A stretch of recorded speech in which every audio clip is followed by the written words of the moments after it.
চিত্রাস আটি আটি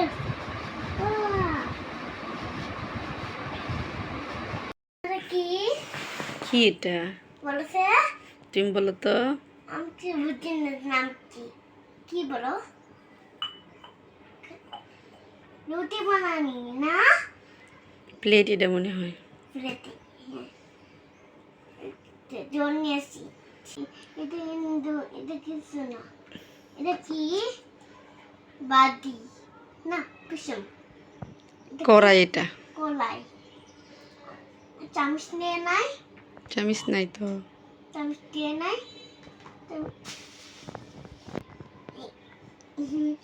thank you ma'am thank you জিজার মামা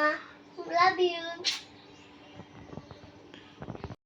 আরেকটা জিনিস আছে কি এটা রুটি এটা খাইতে অনেক পছন্দ করি মামু এটা নয় আমার সাইড ভাইয়া কি থ্যাংক ইউ সাইড ভাইয়া লাভ ইউ